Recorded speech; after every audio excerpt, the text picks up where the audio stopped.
watching a bunch of videos about Velma, I will link all in the description, and how the first 2 episodes were really bad, and since I can't afford HBO Max, I am grateful that I can't afford HBO Max, because if I watched this show, I would cry myself to sleep every night. The horrifying images of the jokes in my brain would be really, really, really bad. So, the thing everyone's been saying about Velma is that if you want something serious, you can watch Mystery Incorporated. And here's the thing. I've never watched Mystery Incorporated. I've watched only 2 Scooby-Doo shows. The original one, and, well, in my opinion, the best Scooby-Doo show of all time. Oh yeah, baby! Yeah! Woo! Listen to that intro! Yeah! Yeah! What's New Scooby-Doo is the 9th incarnation of the Scooby-Doo franchise and was released on September 14, 2002 and ran for 3 seasons before ending on July 21st, 2006. It's also Casey Kasim's last time voicing Shaggy. For those of you who don't know, before Matthew Lillard, we had Casey Kasim who voiced Shaggy for a very long time until this show where he retired and then died in 2014. He retired in 2013 and died in 2014, but he would still have voice work in the 2 following incarnations, Shaggy and Scooby-Doo Get a Clue, and Mystery Incorporated, the show that everyone talks about ever since Velma came out.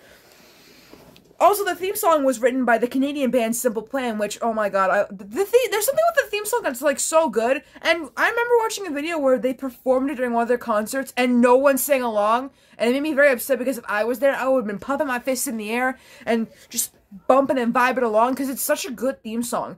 Also, I grew up with this show, so I realized that, Gray DeLisle has, been in my life for a very long time. Wow, wow, Wubsy, and Fairly Odd Parents. She was always there for me, like Tara Strong. What an icon. What an angel. But here's the thing about this show, because I decided to scroll down. They have the characters, like, character traits listed on Wikipedia, and according to Shaggy, he's a beatnik slacker who's friends with Scooby. He and Scooby are usually scared and hungry, a running gag in the show. He is also known to have a high metabolism, and also is rich. I didn't know Shaggy was rich. I thought Fred was rich. I think that's Mystery Incorporated. Anyways, at his voice actor's request, Casey Kasim, Shaggy was made into a vegetarian for this series. I think only this series, because I don't remember Shaggy being a vegetarian in any other series. And you know what? I think they mentioned it in a camping episode, and I was like, oh, he's a vegetarian? Pop off, sis, I guess. And then, for Velma, they said she's myopic, which is, she has nearsightedness. That's why she wears glasses. Alright. And it says here that she has to fight back the advances of semi-recurring character Gibby Norton, who I never heard of, actually. Oh, I've never, Gibby, I guess. That's weird. Oh, so here's something I didn't know. It says here for the incarnation of this franchise, Frank Welker, who voiced Fred, also took over as Scooby, replacing Don Mellick, who, it says here, or voiced the original Scooby who died in 1997, and Scott Innes, the second voice of the character, in the made-for-video filmed released between 1998 and 2001. I never knew that Frank Welker was never actually Scooby. I thought he was always Scooby, as far as I knew. I thought he was Scooby and Fred, but it says here that, you know, before he was just Fred, which, kinda cool. And also, Casey Kasim made a comeback, and they made Shaggy a vegetarian. And, oh, it says here that he continued to voice Shaggy in the direct-to-video Scooby-Doo films until retiring from the role in 2009. And, yeah. Oh, and it says here that Mindy Cohen took over, the role of Velma from B.J. Ward, so I didn't know that 2 people were, whatever.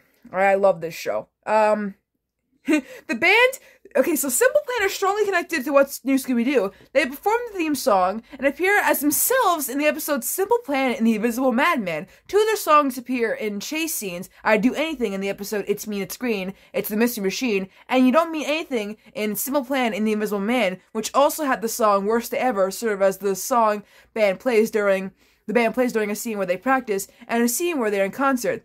They also contributed to the theatrical release of Scooby-Doo 2 Monsters Unleashed, which, I knew it, bro! They're intertwined with this show. They're stuck together, they're like this, like that. Can't break that chain, can't break it. I know that this is gonna be weird to list, but there are like 2 episodes from this show that I like, and they're both from season 1 and season 2, and they're ironically both the first episode. The first episode of season 1 is called "There's No Creature Like Snow Creature," which is the first time I ever saw the show. And it's about when they enter a snowboarding competition, and all the snowboarders start disappearing one by one, so the gang has to investigate, and Fred breaks his leg, and Daphne steps up like the queen that I respect her for, because sometimes she isn't a damsel in distress, guys, okay? Sometimes she kicks butt, okay? And the second one is from season 2, episode 1, Big Appetite in Little Tokyo, where Shaggy becomes a kaiju monster when he sleeps, which, yeah, it makes sense. What are you talking about? It makes perfect sense. It says here that they took it off of Netflix, which, god damn it, and now it's on HBO Max, which, please don't hurt this show, please, I beg of you. It's also on Boomerang, which, can I watch it right now? Do I have to subscribe to Boomerang? I gotta subscribe to my own childhood. Get out of here with that. There's no way. Man, I'll just go on a site to watch it at that point. But, yeah, I bet you all thought that Mystery Incorporated is my favorite show, and while I have seen clips of it, I haven't really watched the full show. I think I watched 1 episode, and I was extremely confused, and then after that, I just switched to What's New Scooby-Doo, which, that theme song kicks.